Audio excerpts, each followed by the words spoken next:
จะเจริญพรออกตัวญาติโยมนี่มาสิมาประทักษิณพระธาตุสุวรรณภาคำที่บรรจุพระบรมสารีริกธาตุตามบอกอิติปิโสภะคะวาอะระหังสัมมาสัมพุทโธวิสาจารณสัมปันโนสุขโตโลกวิทูอนุตตรโรปุริสธรรมสารติสัทธาเทวมโนพุทโธภะคะวาติสวากาโตภะคะวตาธัมโมติติโกอากาลิโกเอหิปัสสิโกโอปนานิปัจจตังเวทิตาโพวิญโยติสุปฏิปันโนภะคะวะโตสาวกสังโฆอุชุปฏิปันโนโตสาวกสังโฆนะปะโนภะคะวะโตสาวกสังโฆปฏิปันโนภะคะวะโตสาวกสังโฆญาติธัมปุริสายุคานิอัตถาปุริสาปุกลายภะคะวะโตสาวกสังโฆอาหุนายโยปาหุนายทากินายโยอัญจาริการณิโยอนุตตรปุณณเขตังโลกัสสติอิติปิโสภะคะวะอะระหังสัมมาสัมพุทโธจารณะสัมปันโนสุขโตโลกวิทูอนุตตรโรปุริสรติสัทธาเทวมนุษย์พุทโธภะคะวะติสวากขาโตภะคะวะธัมโมสันติโกอาคานิโกเอหิปัสสิโก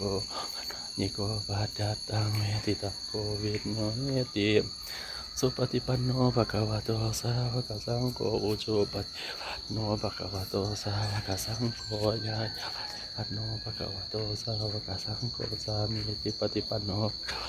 สาวกสังโฆญาณิทังจัตตาริปุริสายุคาทาปุริสาปุคลาเอสาภะคะวะโตสาวกสังโฆอาหุนายโยปาหุนายโยทากินายโยอัญชริการณิโยอนุตตรังปุญเกตังโลกัสสติอิติปิโสภะคะวะอะระหังสัมมาสัมพุทโธอาจารณสัมปันโนสุขโตโลกวิทูอนุโรปุริสธรรมสารติสัทธาเทวมนุสานังโทภะคะวะติสวากขาโตภะคะวตาธัมโมสันติติโกดิโกเอหิปัสสิโกปนายโกปัจจตังอโภยินโยเฮติสุปฏิปันโนภะคะวะโตสาวกสังโฆอุชุปฏิปันโนภะคะวะโตสาวกสังโฆปฏิปันโนภะคะวะโตสาวกสังโฆสามิปฏิปันโนภะคะวะโตสาวกสังโฆญาติตังจัตตาริปุริสานิอัฏฐาปุริสาปุคลาเอสาภะคะวะโตสาวกสังโฆหุนายโยปาหุนายโยทากินายโยชริการณิโยอนุตตรังปุญตังโลกัสสติสาธุสาธุสาธุด้วยบุญกุศลนะ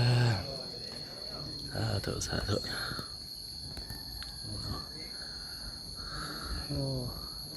เอาได้ประทักษิณแล้วขอด้วยบุญกุศล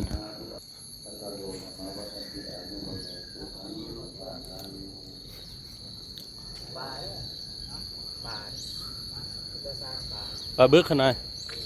แม่นแหละเขตนี้มันเป็นเขตปลาบึกขนาด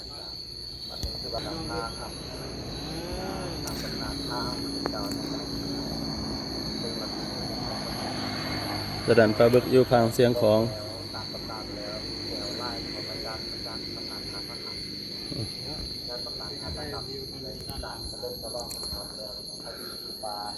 วางแก้วลงมาหมดจะต้องใส่แป้งบอกแก้วที่เรื่องห้อยสายมือแก้วไล่กันนั่นคือมา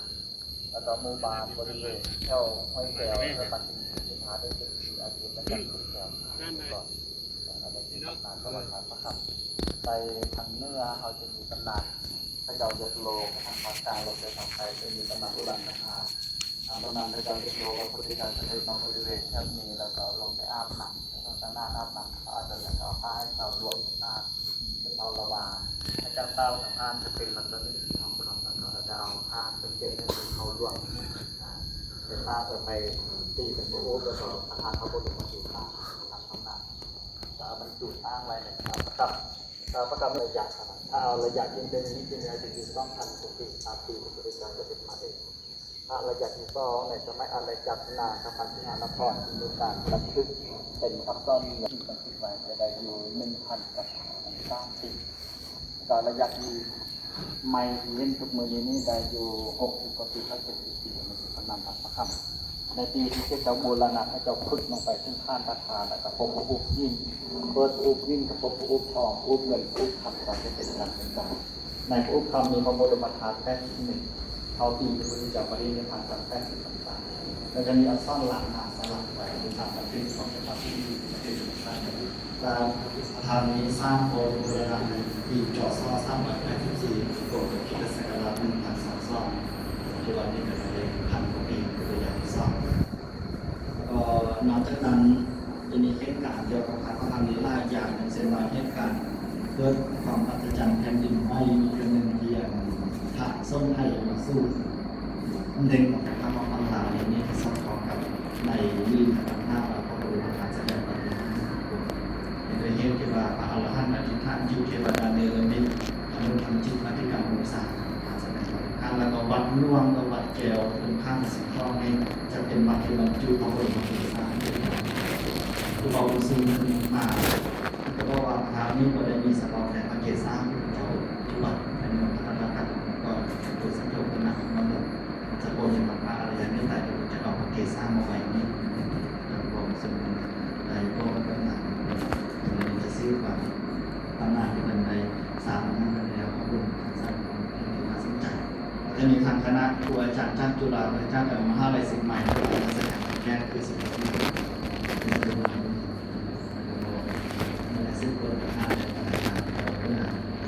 มีคณะผู้นำเราได้ทางในสภาการมหาวิทยาลัยผู้ฝึกแข่งเป็นอนุสรณ์สถานนี่ก็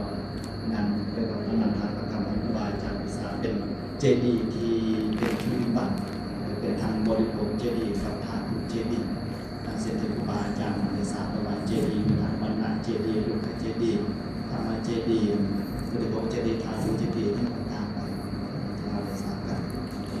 ทางประกรรมนี้ก็เป็นเจดีย์ซ่อมอย่างบริโภคเจดีย์กับทางเจดีย์แล้วก็ในปี2022ทางกระทรวงการคลังได้ส่งตัวกับคณะธนาคารยกภาพเป็นมรดกทางสารท้องถิ่นแห่งแผ่นดินที่ให้บริการในนี้นะครับตอนนี้ในปีนี้ก็เตรียมจะเสนออาคารให้เป็นมรดกทางสาธารณะ